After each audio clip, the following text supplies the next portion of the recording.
नमस्कार, आप देखें एनबी न्यूज। मैं हूं आपके साथ प्रियव्रत दीक्षित। स्वागत है आपका अपने उत्तराखंड में। तो धर्म नगरी हरिद्वार से विजय संकल्प यात्रा का शुभारंभ हो चुका है और विजय संकल्प यात्रा आज हरिद्वार से शुरू हुई, जो हरिद्वार की सभी 11 विधानसभाओं में भ्रमण करेगी। और इसी को लेकर हमारे संवाददाता केशव चौहान ने भारतीय जनता पार्टी के प्रदेश अध्यक्ष मदन कौशिक से खास बातचीत की है। भारतीय जनता पार्टी ने 2022 आगामी चुनाव को लेकर पूरी तैयारियां कर ली है। आज विजय संकल्प यात्रा यहां से शुरू की जाएगी। हमारे साथ है भारतीय जनता पार्टी के प्रदेश अध्यक्ष मदन कौशिक जी। इनसे जानेंगे ये विजय संकल्प यात्रा किस तरीके से जनता के बीच पहुंचेगी और क्या इसका उद्देश्य है। जी, विजय संकल्प यात्रा हमारे 2 मंडलों में 70 विधानसभा में जाएगी। इस गढ़वाल मंडल की शुरुआत हम हरिद्वार से कर रहे हैं। कुमाऊं मंडल की शुरुआत कल बागेश्वर से करेंगे। विजय संकल्प यात्रा हम जनता के बीच में जाकर आशीर्वाद मांगेंगे, काम बताएंगे 5 साल के। आदरणीय मोदी जी ने जो इंफ्रास्ट्रक्चर के 1 लाख करोड़ काम किए उनकी चर्चा करेंगे। एक बहुत बड़े काम हम लोग राज्य में किए हैं और 2017 से बड़ी विजय इस विजय संकल्प यात्रा के माध्यम से हम मांगेंगे। तो ये थे हमारे साथ भारतीय जनता पार्टी के प्रदेश अध्यक्ष मदन कौशिक जी। मैं केशव चौहान, एनबी न्यूज हरिद्वार। तो देहरादून में अवैध खनन को लेकर कांग्रेस ने राज्य सरकार के खिलाफ मोर्चा खोल दिया है और सड़कों पर उतरकर बीजेपी सरकार को खनन प्रेमी सरकार बता रही है। कांग्रेसियों ने विरोध करते हुए बीजेपी सरकार का पुतला दहन भी किया है। साथ ही आपको बता दें कि आज अवैध खनन को लेकर कांग्रेस पूरे प्रदेश भर में सरकार के खिलाफ विरोध प्रदर्शन कर रही है। कांग्रेस नेता लालचंद शर्मा ने सरकार पर आरोप लगाते हुए कहा कि बीजेपी सरकार के सानिध्य में प्रदेश के कई जगहों पर अवैध खनन हो रहा है और सरकार खनन माफियाओं को संरक्षण दे रही है, जिसकी वजह से राज्य में राजस्व का भारी नुकसान हो रहा है। साथ ही यही नहीं बल्कि जहां जहां पर खनन किया जा रहा है उन जगहों पर आम लोगों को भी भारी परेशानियों का सामना करना पड़ रहा है।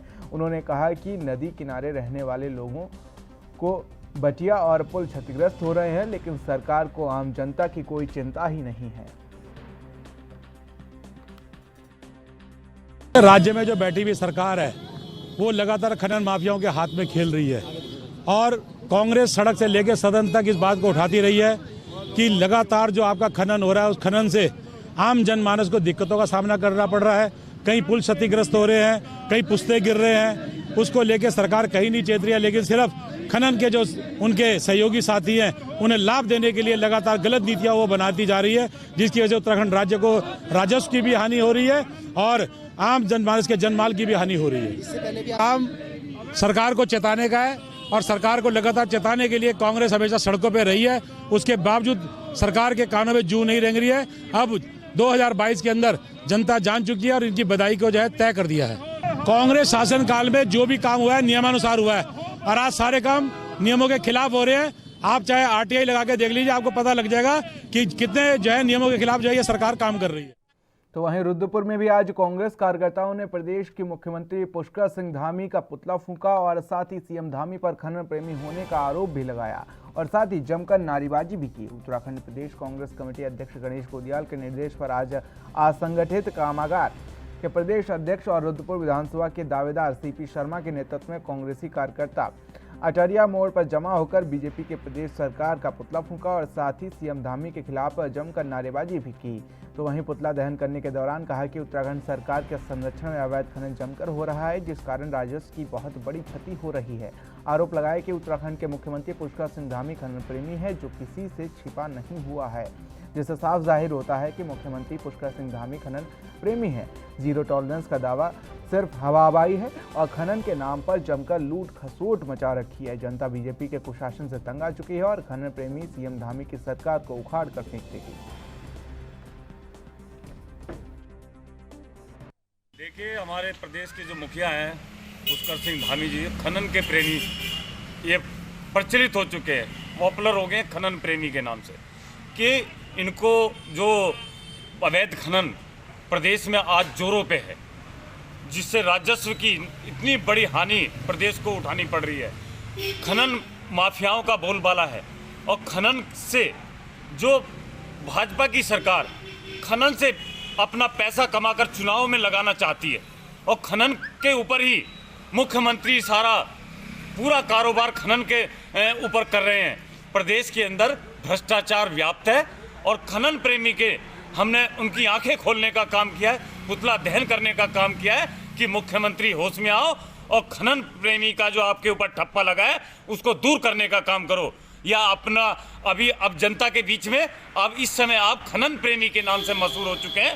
तो हम यही चाहते हैं कि मुख्यमंत्री प्रदेश के अपने साथ साथ इसमें प्रदेश के नाम को भी खराब करने का काम कर रहे हैं, और हमने इसीलिए पुतला दहन किया है।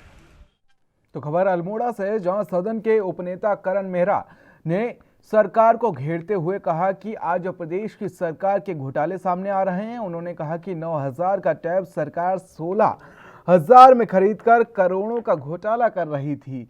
आज विपक्ष ने जब इस मुद्दे को जमकर उछाला है तो आज सरकार ने उसको अब सीधे बेनिफिशियरी के अकाउंट में देगी, जो सरकार की नाकामी और विपक्ष की जीत है। उन्होंने कहा कि टैब और खनन के मामले में सरकार आज बैकफुट हो गई है, जो सीधे सीधे उजागर करता है कि आज जो प्रदेश में भ्रष्टाचार चरम सीमा पर है।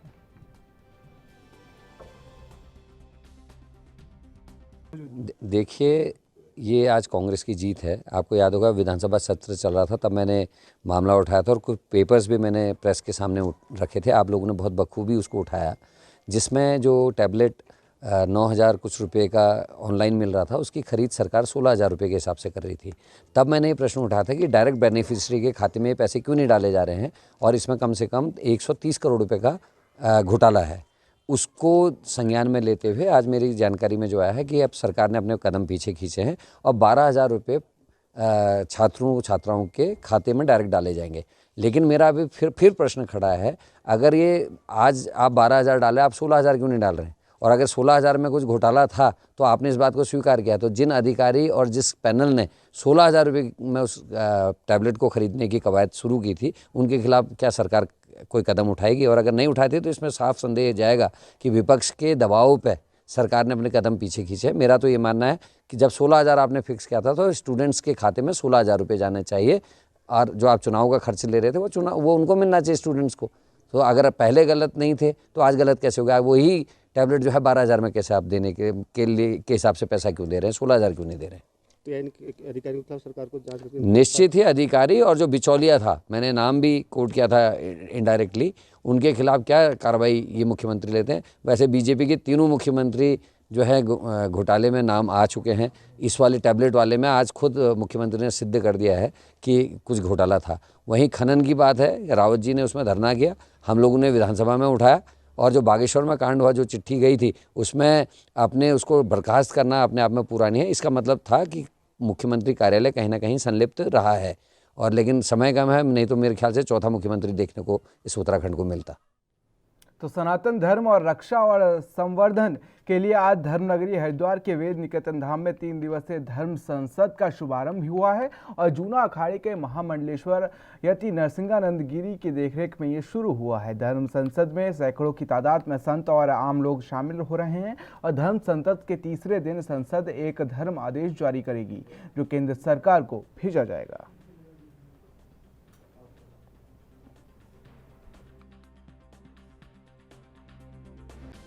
जो धर्म है सनातन धर्म के विनाश को हम कैसे बचाएंगे?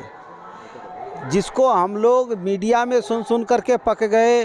2 ही चीज़ सुने कि हम सेकुलर हैं, और दूसरी चीज़ सुने कि हम शांति प्रिय मजहब के बड़े सम्मान करते आए, और हम देख रहे हैं हम कटते चले जा रहे हैं, बढ़ते चले जा रहे हैं, ख़त्म होते चले जा रहे हैं। अब हमारे पास उपाय क्या है? आप लोग अगर महाराज जी की बात को आपको गलत लगता है तो ये कई बार गृह मंत्री बना था, उसने अपनी बेटी का नकली अपहरण करवा करके क्या क्या करवाया, कितने आतंकवादियों को छुड़वा दिया, किसको पता नहीं है हमारे देश में।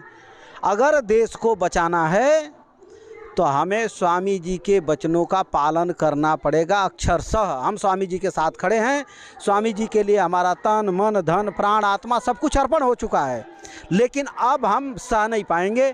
या तो हमारे देश को सुरक्षित करना होगा, या तो मानवता स्थापित होगी, या फिर असुरत्व स्थापित होगा। 2 अब नहीं चलेंगे। सरकार सेकुलर होती है और सरकार से इस तरह की अपेक्षा करना भी नहीं चाहिए। उसी में से कोई वीर बहादुर निकल जाता है आसाम के मुख्यमंत्री की तरह, जो तत्काल, और यह गौरव है कि ऐसे मुख्यमंत्री हमारे पास हैं। उत्तराखंड के मुख्यमंत्री भी कुछ ऐसा करेंगे तो हम लोग उनके साथ खड़े होंगे। हम लोग सबके हैं, हम लोग किसी दलगत राजनीति से ऊपर उठ करके संपूर्ण हिंदू समाज की रक्षा, संरक्षा और सुरक्षा करना और हिंदू राष्ट्र की संरचना करना, यही इस धर्म संसद का उद्देश्य है। मेरे ख्याल से 3 दिन बाद जब आपको धर्मादेश मिलेगा, मैं महाराज जी से आग्रह करूंगा कि उस धर्मादेश को भी मीडिया के सामने सार्वजनिक किया जाए। एजेंडा केवल एक है, 2029 में भारत का प्रधानमंत्री मुसलमान बनने वाला है। उससे पहले हम अपनी तैयारी कर लें कि हम क्या कर सकते हैं। अगर हम 2029 से पहले कुछ भी नहीं कर पाए तो सनातन के विनाश को फिर कोई नहीं रोक सकेगा। ये बहुत दुखद होगा। और ये युवा सन्यासी जो मेरे साथ खड़े हुए हैं, इनके कंधों पर इसका पूरा बोझ है। यही लोग धर्म संसद कर रहे हैं, मैं तो केवल यहाँ पे कैटलिस्ट के रूप में हूँ।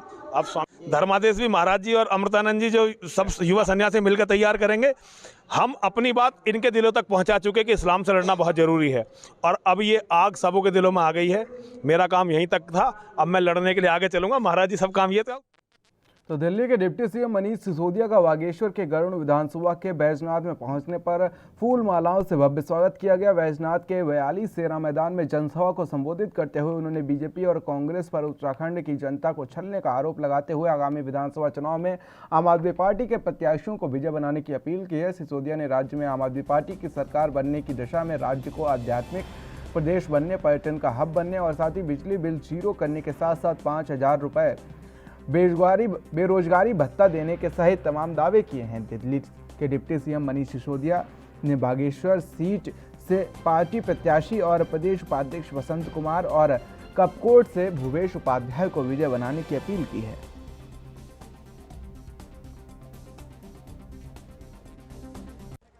आम आदमी पार्टी को, अरविंद केजरीवाल जी की राजनीति को भी मौका देके देखिए। आपने कांग्रेस को मौका दिया, धोखा खाया, बीजेपी को मौका दिया, धोखा खाया, फिर कांग्रेस को मौका दिया, फिर बीजेपी को मौका दिया, हर बार धोखा खाया।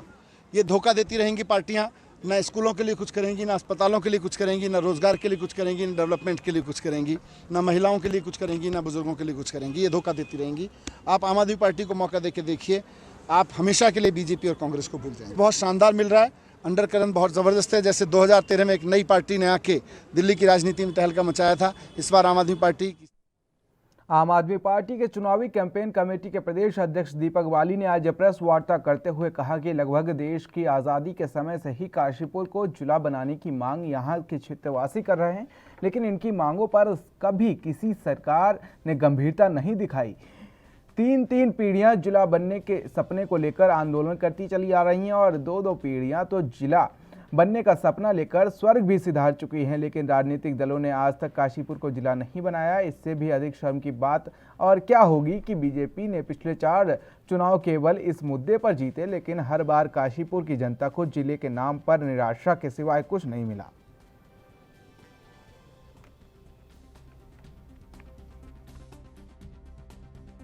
आभार और प्रणाम, और काशीपुर की सम्मानित जनता को मेरा प्रणाम।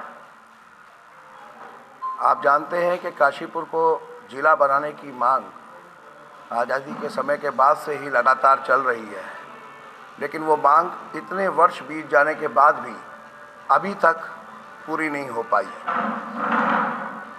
2007 में मौजूदा जो हमारे रक्षा मंत्री जी हैं राजनाथ सिंह जी, वो भी काशीपुर आए थे और उन्होंने उस समय कहा था कि भाजपा प्रत्याशी को चुनाव जितवाइए और काशीपुर जिला ज़रूर बनाया जाएगा अगर भाजपा प्रत्याशी जीतता है।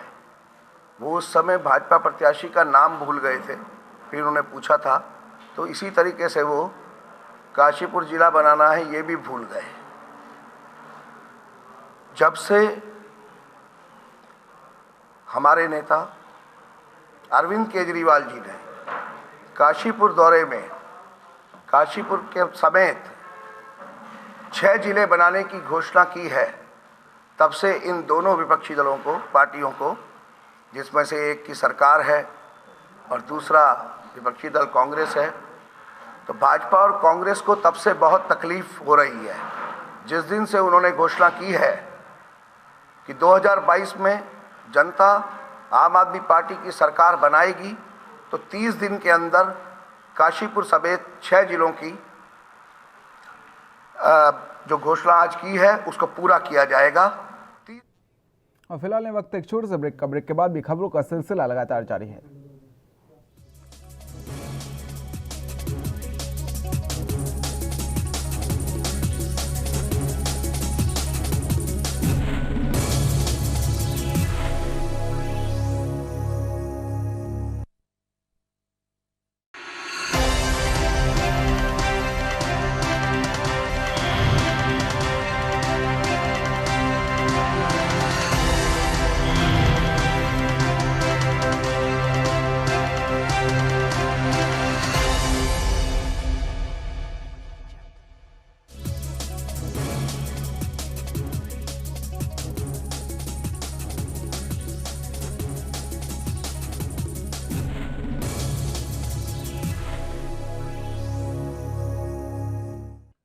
तो ब्रेक के बाद अपने उत्तराखंड में आप सभी का स्वागत है। तो उधम सिंह नगर के दिनेशपुर में फैमिली वेलफेयर कार्यक्रम के तहत वरिष्ठ पुलिस अधीक्षक दिलीप सिंह कुंवर की पत्नी विनीता सिंह और अपर पुलिस अधीक्षक क्राइम रुद्रपुर प्रमोद सिंह की पत्नी आरती सिंह ने पुलिस परिवारों के घरों में जाकर परिजनों से मुलाकात की और निरीक्षण के दौरान उन्होंने पुलिस परिवारों की महिलाओं की कार्यकुशलता में वृद्धि के लिए आत्मनिर्भर बनने की बात कही है। महिलाओं को अपनी रुचि के अनुसार कार्य कर परिवार के आय में वृद्धि के बारे में कई प्रकार के टिप्स भी दिए हैं। उन्होंने कहा कि पूर्व में इस तरह का निरीक्षण और वेलफेयर कार्यक्रम पुलिस लाइन में परिवार के स्वावलंबी बनाने में महिलाओं की महत्वपूर्ण भूमिका होती है।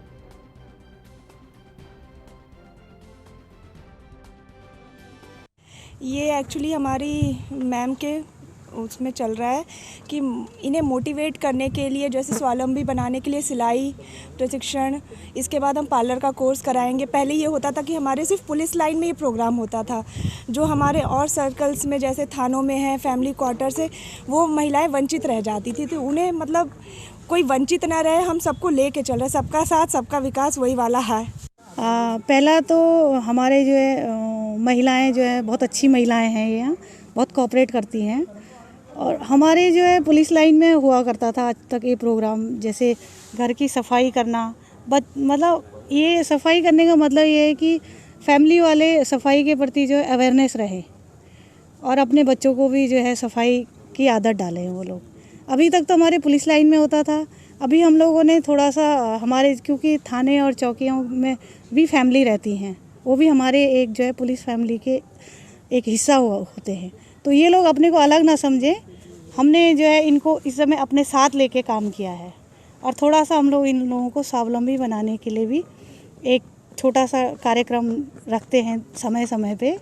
तो ये लोग आकर के अपना जो है योगदान। तो खबर अल्मोड़ा से है, जो कांग्रेस की ओर से नामित कांग्रेस स्क्रीनिंग कमेटी के चेयरमैन अविनाश पांडे ने आज संभावित उम्मीदवारों की नब्ज टटोली और उन्होंने कहा कि इस बार प्रदेश में कांग्रेस की सरकार बनने जा रही है। तो वहीं टिकटों को लेकर कहा कि सिटिंग गेटिंग वाला फॉर्मूला नहीं है। हाँ, कई जगह लोग एक नाम पर ही सहमति जता रहे हैं। उन्होंने कहा कि सभी संभावित उम्मीदवारों के स्क्रीनिंग कर हाईकमान को इसकी रिपोर्ट सौंपी जाएगी।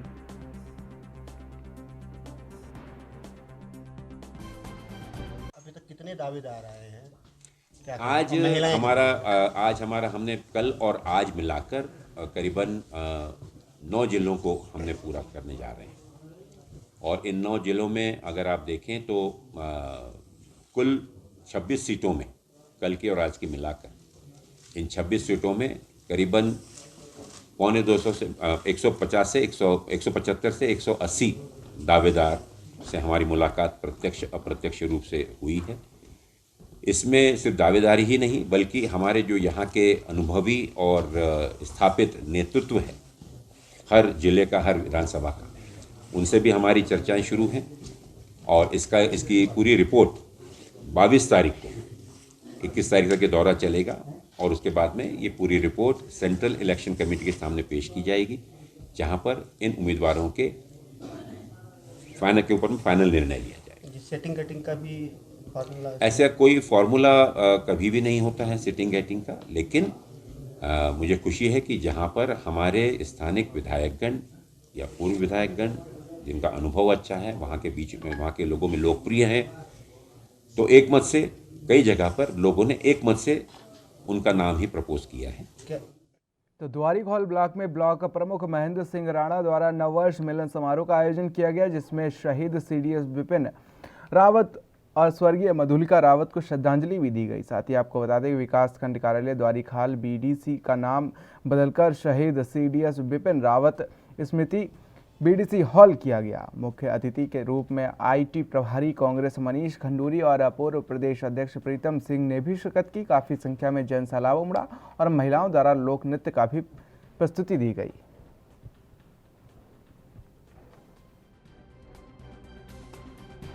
आज हमारा पार्टी का कार्यक्रम है कांग्रेस का और हमारे प्रतिपक्ष के नेता प्रीतम सिंह जी आ रहे हैं, यशपाल आर्य जी आ रहे हैं, मनीष खंडूरी जी हमारे आ रहे हैं और रंजीत रावत जी आ रहे हैं।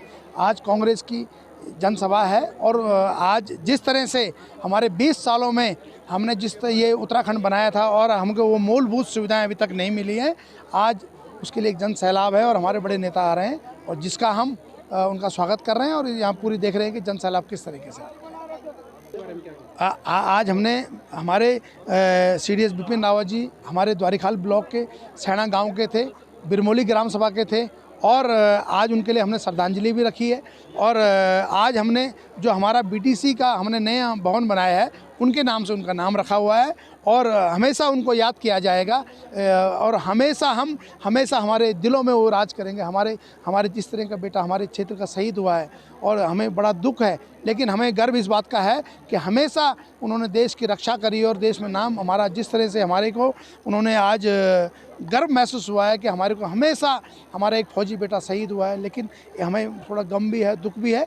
आज हमने इसीलिए उनको हमेशा याद करने के लिए उनके नाम से ब्लॉक का नाम रखा। तो वहीं भाजपुर में भगत सिंह चौक पर भूख हड़ताल कर रहे चीनी मिल के मृतक आश्रितों को कई संगठन के लोग समर्थन कर रहे हैं। वहीं मृतक आश्रितों की भूख हड़ताल से प्रशासन में भी हड़कंप मचा हुआ है, जिसके चलते चीनी मिल में पुलिस और प्रशासन ने मृतक आश्रितों से वार्ता की और आंदोलन स्थल को बदलने की अपील की है। बता दें कि भाजपुर के भगत सिंह चौक पर चीनी मिल के मृतक आश्रित नियुक्ति की मांग को लेकर बीते 4 दिनों से भूख हड़ताल कर रहे हैं और चीनी मिल के मृतक आश्रितों को विभिन्न संगठन के लोग अपना समर्थन दे रहे हैं।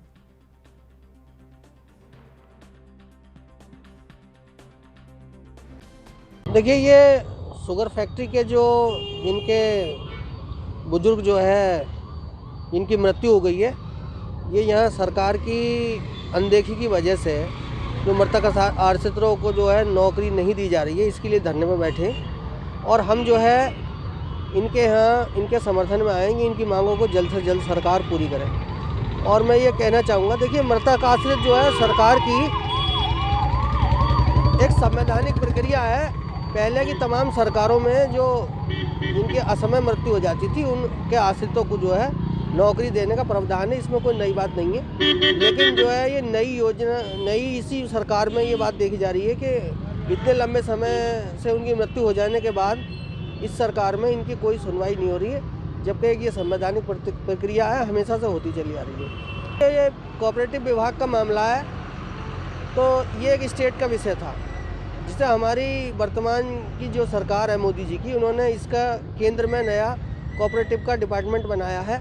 इसकी तरक्की की वो वजह बताते हैं कि इससे जो है बहुत ज़्यादा कोऑपरेटिव की जो है तरक्की होगी और इसमें तमाम नई योजनाएं आएंगी और बहुत सारे जो खुशहाली कोऑपरेटिव के विभाग में जो अनदेखी हो रही है वो ख़त्म होगी। तो उनका मैं ये कहना चाहूँगा, ये नया कोऑपरेटिव विभाग जो केंद्र में बनाया गया है, इसके बनाने के बाद भी अगर कोऑपरेटिव के वर्करों का ये हाल है तो उस विभाग ऐसे विभाग बनाने से क्या लाभ है। वर्ष 2018 से फेडरेशन का जो लेटर है उसमें मृतक आश्रितों के रखे जाने का जो प्रावधान था वो 18 में जो है बंद कर दिया गया है।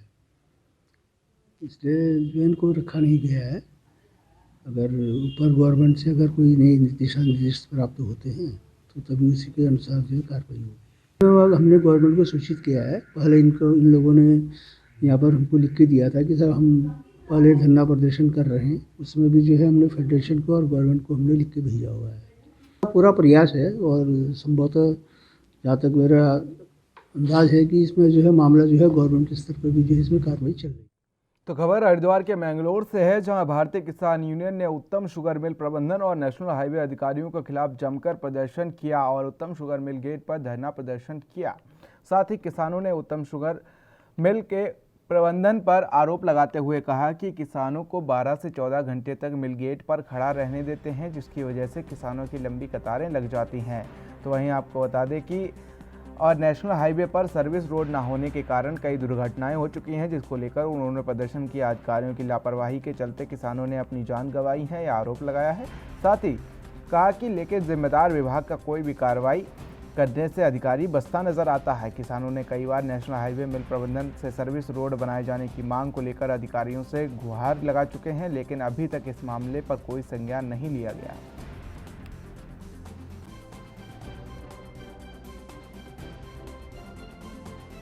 पहले तो किसान बहुत अपनी फसल मेहनत से फसल बना हुआ उसे लेकर वो हर मील में 2 या 3 घंटे में ट्रॉली खाली हो जा। हमारा मील इतना भला बेचारा किसान को 12-12, 14-14 घंटे में भेजो। रात धुंध पड़ रही, जाडा हो रहा, वो निकल कर चला गया। मील अपने बाउंड्री के अंदर भी खराब रखा और बाहर भी खराब रखा। कुछ असामाजिक तत्वों ने हाईवे जो घेर रखा, सर्विस रोड थी जो बनने नहीं दे रहे। अब वो दबंग होने के कारण एनएच वाले भी वहाँ सड़क नहीं बना रहे, ना मिल बना रहा। मिल ने अब तक अपना कोई रास्ता क्लियर नहीं करा, तो किसान नालों पर कूद को रोड पर चढ़ो, वे फिर एक्सीडेंट हो। यहाँ कई किसान मर चुके हैं, कई किसान घायल हो चुके हैं, लेकिन ना तो मिल को सूचना वो करना वो जूँ अंग्री ना एनएच वालों को। अब इसी को लेकर आज हमने यहाँ धरना प्रदर्शन करा, एनएच वाले भी बुलाए और मिल प्रशासन भी बुलाया। वार्ता चल रही, बहुत जल्द कुछ ना कुछ ठोस निकल निकलेगा। है जो आज किसान आए हैं, अभी 13 तारीख को ना यहाँ एक रोड एक्सीडेंट हुआ था, उसी को लेके किसान आज जो इकट्ठा हुए हैं। यहाँ NHI की वजह से एक सर्विस रोड आज तक मर्ज नहीं हो पाया। हाईवे के साथ जो सर्विस रोड है जो मिल के सामने से गुजर रहा है, तो वो जो किसान सड़क पर चढ़ता है वो 90 डिग्री का कोण बना के चढ़ता है। वो हाईवे वालों को हम भी नहीं कई बार अवगत करा चुके हैं कि इसको ठीक करा दो, और किसान भी जा चुके हैं, पर उन्होंने आज तक वो ठीक नहीं करा। तो ये हाईवे वालों की मेन समस्या है, वो बार बार झूठ बोलते रहते हैं, हम करा देंगे, आज तक नहीं कराई। और आज NH वाले अधिकारी 1-2 लोग मौके पाए थे, अजय प्रताप सिंह, उन्होंने आश्वासन दिया है और हम आने वाले 1 सप्ताह में इसको ठीक करा देंगे।